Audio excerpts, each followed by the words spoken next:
The glasses on your face cost about 10 times more than they should. And you keep paying it because of a trick you were never meant to see. Here is the trick.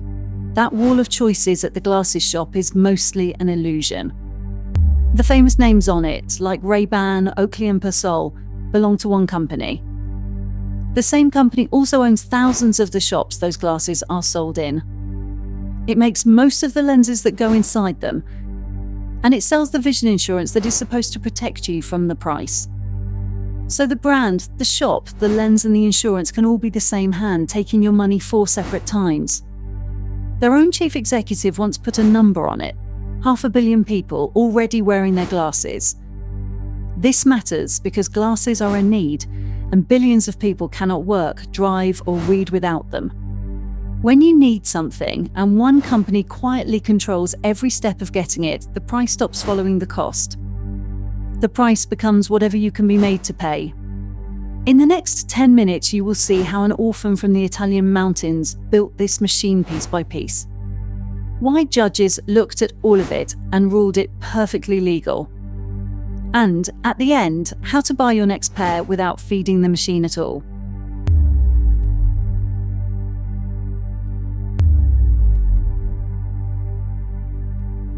The story starts in Milan in 1935. A boy named Leonardo Del Vecchio is born into a family that is falling apart. His father sells vegetables from a street cart, and he dies before Leonardo is even born. His mother is left with 5 children and no way to feed them. So at 7 years old, Leonardo is handed over to an orphanage.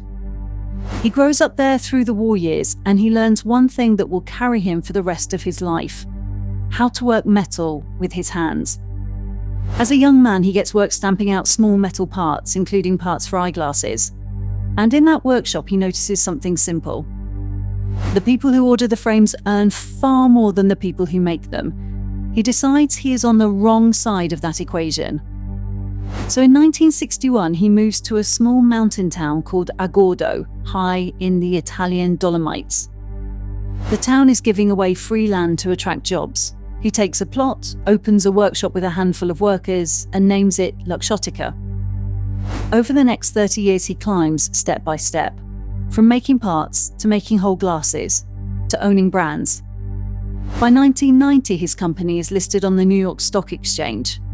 And then he makes the decision that still decides what you pay today. He decides glasses should stop being a medical tool and become jewelry. Hold on to that word, because jewelry is how a few dollars of plastic turns into $300 on your face. Here is the problem Del Vecchio solved, seen from his side of the counter. People resent paying $300 for a piece of medical equipment. The same people will happily pay $300 for a name they love. So Luxottica collected names. This is the company's own brand list published on its own website. It owns Ray-Ban, Oakley, Persol, Oliver Peoples and more.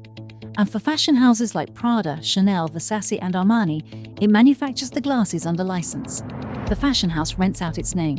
Luxottica makes the product. Asked why glasses cost so much, the man running Luxottica gave a very honest answer. Everything, he said, is worth what people are ready to pay for it. And here is the part they would rather you never think about. Many of those frames, the cheap ones and the luxury ones, come off very similar production lines. On 60 Minutes, a reporter held up frames from 2 different brands and found them nearly identical. What actually changes is the tiny logo on the arm and the price that logo allows. If you want proof that the price is a choice and not a cost, watch what happened to Ray-Ban. In 1999, Ray-Ban was dying. The sunglasses from the movies were being sold in petrol stations and drugstores for about $29 a pair. Luxottica bought the entire brand for $640 million. Then it did something bold. By the account its own executives gave 60 Minutes, it pulled Ray-Bans off the shelves for about a year, it killed the cheap versions, and it brought the brand back at $150 and up. The glasses barely changed. The price multiplied by 5. That is what turning glasses into jewelry means in practice.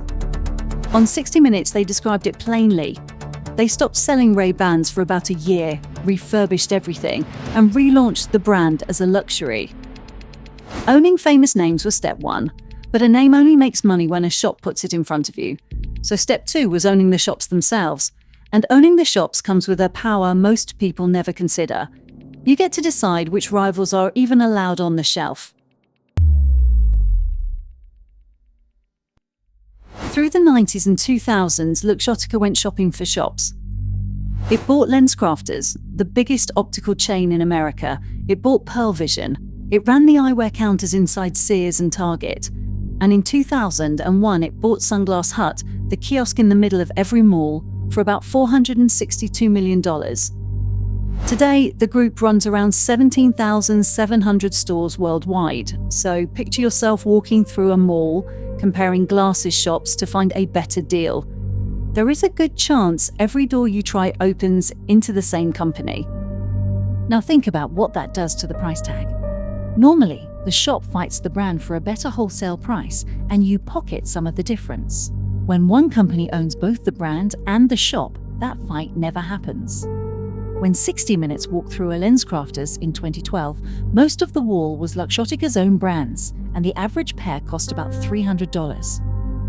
One big brand refused to join this system. It wanted to set its own prices in its own stores on its own terms. Its name was Oakley. What happened to Oakley is the clearest demonstration of what this machine can do when somebody says no. In 2001, Oakley was one of the biggest names in sunglasses, and a huge share of its sales flowed through a single shop, Sunglass Hut.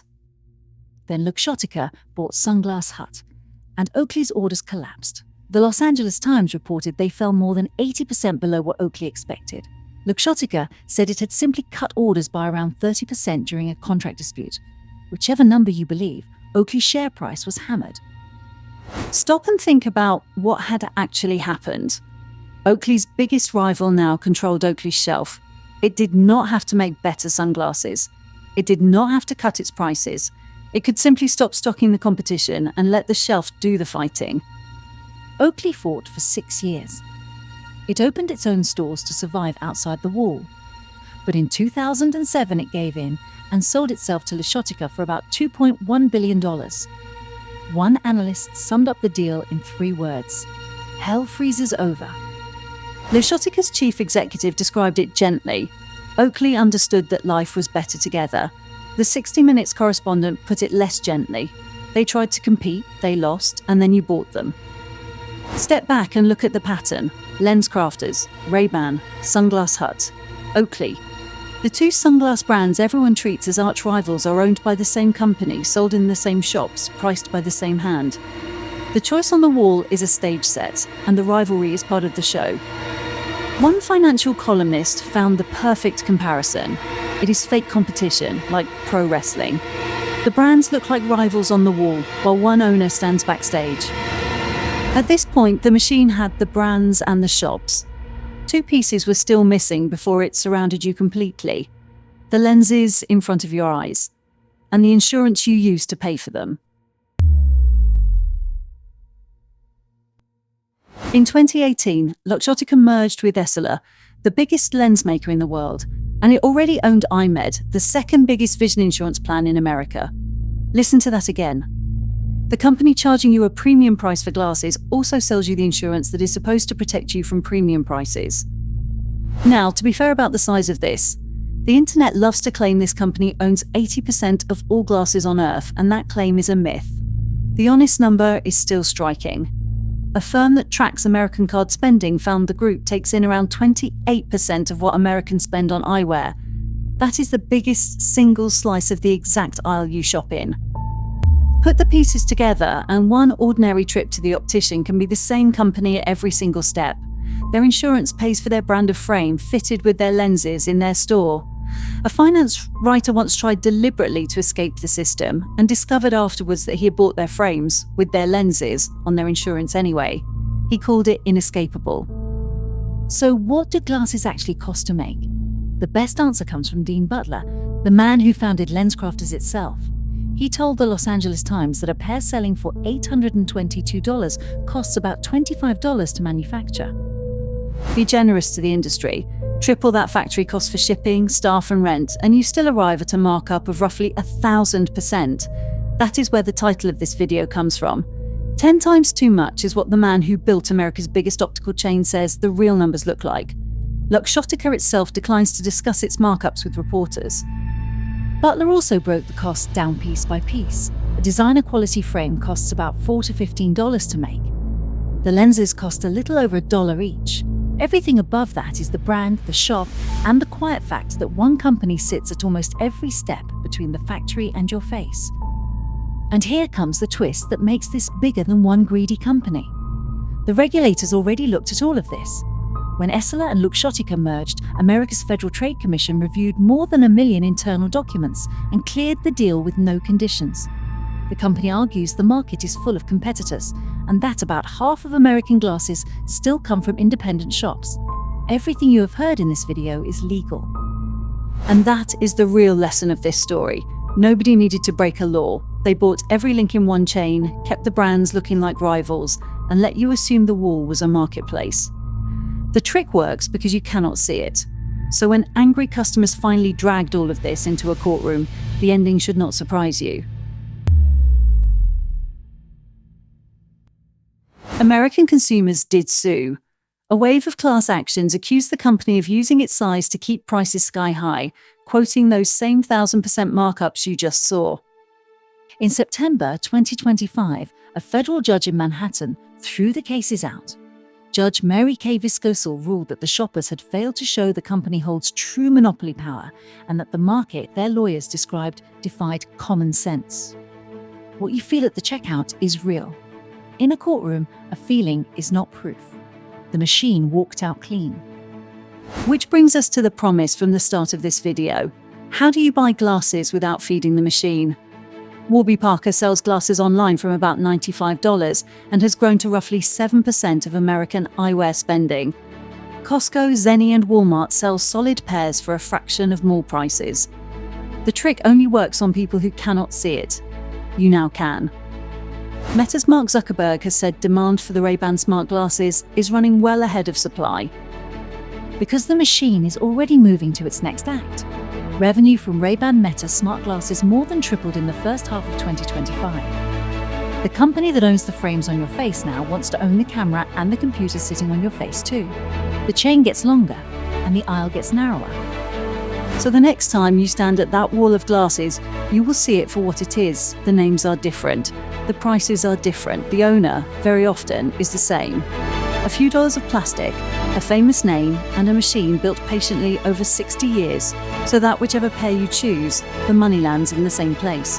10 times too much, on purpose. And this trick has a cousin that you pay every single day. Every time you tap your card, a hidden slice of your money disappears to companies you never see, at a rate you never agreed to. We pulled that system apart piece by piece too. Once you have seen it, you will never tap your card the same way again.